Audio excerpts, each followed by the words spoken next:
Saya jemput Puan Rodia binti Sapii Patan Sapong. Terima kasih Puan Yang di-Pertua. Soalan saya nombor 5. Bismillahirrahmanirrahim, Tuan Yang Pertua. Terima kasih Yang Berhormat Batang Sadung yang mengungkap dua persoalan dalam soalannya, iaitu tentang isu penurunan kuasa beli dan juga isu harga barangan asas yang dikatakan telah naik.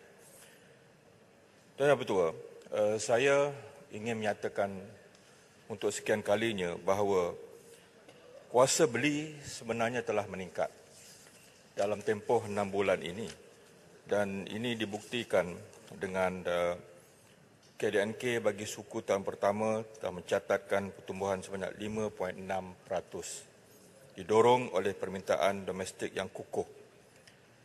Pencapaian juga dapat ditingkatkan kadar inflasi bagi makanan bermasak telah turun dari 9.6% kepada 9.3%.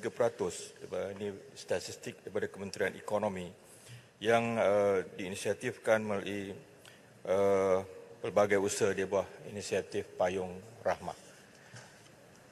Kementerian telah berusaha untuk meningkatkan kuasa beli ini dengan saya mengakui usaha yang kecil dan kerdil ini, di mana jualan rahmah sebagai contoh telah dapat kita libat uruskan supermarket, hypermarket dan juga minimarket yang tersohor seperti Econ Safe, TF Value, Lotus, Ion, Ion Big, 99 Speed Mart, KK Mart, Maidin, dan 22 buah pasar raya di Sarawak termasuk HL Supermarket, Everrise, Valley Supermarket, CCK, E-Mart Holding, yang paling baru Giant dan juga Food Panda pun telah datang bersama untuk menjayakan jualan ramah ini.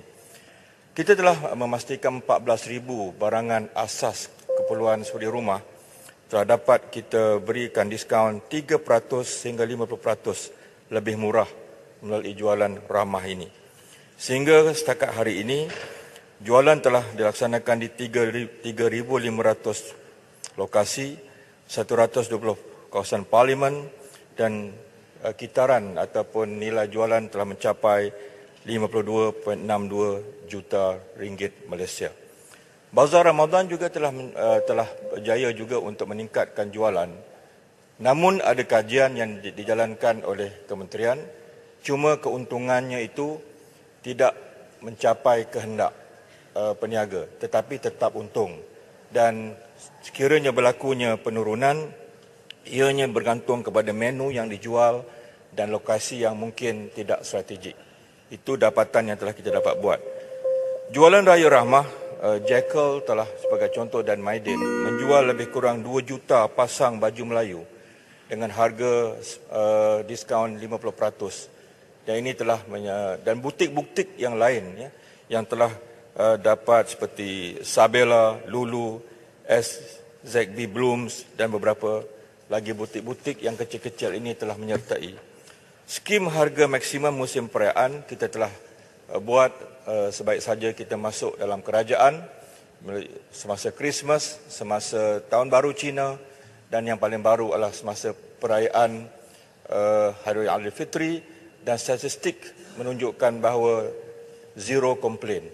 Tak ada aduan langsung tentang kenaikan harga barang dan ketidakberadaan barang-barang keperluan. Yang ada cuma isu-isu kecil seperti tidak ada tanda harga dan seumpamanya. Kemudian kita membuat kawalan terhadap barang-barang bersubsidi. Kita kawal dengan sebaik mungkin melalui banyak ops yang telah kita adakan. Semenjak saya masuk ke kementerian ini telah ada 3 operasi. Ops terjah, ops manis dan ops pantau yang telah kita lakukan secara yang terbaik. Kemudian Tol Rahmah juga telah diperkenalkan oleh Yang Amat Perdana Menteri, dan kita ada servis kereta rahmah kepada jenama Proton dan juga Myvi. Biasanya mereka untuk menukar minyak hitam dan oil filter belanjanya hampir RM300, tetapi kali ini rakyat dapat servis kereta dengan harga hanya RM150. Dan tuan-tuan dan yang berhormat sekalian, Kementerian Pengajian Tinggi memberikan kerjasama yang sebaiknya. Gerai-gerai ataupun kedai-kedai yang menawarkan menu rahmah, kita KPT tidak mengenakan sewa. Daripada harga menu itu RM5, kita turunkan pada RM3.50. Jadi anak-anak kita di universiti hari ini dengan RM10 selesai sarapan pagi, selesai makan tengah hari dan selesai makan malam dengan hanya RM10 sahaja. Kemudian mengikut lagi segi penguatkuasaan, kita tetap untuk memberikan suatu pemantauan yang jelas. Kalau Yang Hormat mengatakan tadi, ada kenaikan barang asas yang naik mendadak, itu tidak benar sama sekali. Kita telah mengawal 43 jenis barangan kawalan, 11 harga kita kawal dan satu pun tidak naik. Hari ini Yang Berhormat, untuk pengetahuan, kita berdepan dengan krisis dua syarikat yang terlibat dengan isu kewangan, iaitu CSR dan juga MSM tentang gula. Kerajaan sampai pagi ini tidak menaikkan harga gula untuk rakyat. Tapi kita sedang berusaha mencari satu mekanisme yang terbaik.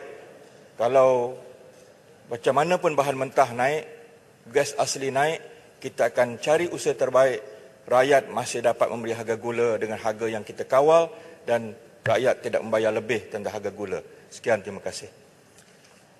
Yang Berhormat Patan Sadong. Terima kasih kepada YB Menteri atas jawapan yang yang sangat padat dengan information ataupun data yang diberi. Soalan saya yang seterusnya adalah mungkin seperti yang dimaklumkan oleh YB Menteri, harga barangan adalah terkawal ataupun tidak meningkat secara ketara. Tetapi secara realitinya mungkin ada barangan yang meningkat dalam harga di pasaran. Secara realiti penjual tidak akan ataupun terpaksa menaikkan harga barangan jual jika bukan kerana harga memang sedia ada mahal yang dikenakan oleh pembekal. Maka saya ingin bertanyakan kepada YB Menteri, selain melakukan pemantauan ke atas penjual, adakah ataupun bagaimana kementerian turut memantau atau mengawal tingkah laku niaga atau kumpulan-kumpulan pembekal supaya rantaian harga tidak terjejas daripada awal. Terima kasih. Terima kasih Yang Berhormat Patan Sadong, soalan yang baik. Bila kerajaan berhadapan dengan aduan, kita teliti satu persatu. Kepada peniaga-peniaga mikro ini Yang Berhormat, kita tidak boleh terlalu agresif ataupun terus denda dan seumpamanya. Kita datang kepada mereka, penguatkuasa memberikan nasihat, kadang-kadang sampai 2-3 kali siri kita mengadakan pertemuan dengan mereka. Tetapi dakwaan yang masih terkedengaran adalah harga barangan ini naik. Ya. Saya ingin menyatakan kalau ada yang spesifik, tolong adukan kepada kami. Barangan asas sebagai contoh yang kita kawal, minyak masak tak naik, bersubsidi tidak naik. 5 kilo keemasan itu kita cap pada harga 30-90 sen, tak naik. Harga beras tak naik. Beras putih, beras mati, nak makan yang diminci itu, bayarlah, itu tidak kita kawal. RON 95 kita terkawal. Apa lagi barangan asas yang menjadi keperluan rakyat? Tidak naik kerana 43 barangan ini memang kita kawal. Dan sesiapa yang menaikkan, dia akan menghadapi isu tindakan perundangan. Ini asas untuk rakyat yang tidak pernah sesekali naik. Mungkin ada yang naik itu barang-barang yang contohnya golongan yang punya pendapatan nak beli gula untuk kek yang high end. Dia beli gula yang bukan harga kawalan. Itu tidak kita kawal. Margarine sebagai contoh, kek air jadi untuk isteri tercinta, nak kualiti yang bagus. Dia beli margarine yang mahal. itu tidak kita kawal. Tapi yang asas bagi rakyat tidak pernah kita naikkan. Ini adalah merupakan komitmen kerajaan yang memastikan 43 barang kawalan kita kawal dan 11 kawalan yang kita kawal harga ini tidak pernah kita tolak ansur. Sesiapa yang menaikkannya akan menghadapi tindakan perundangan. Terima kasih. Ulu Langat.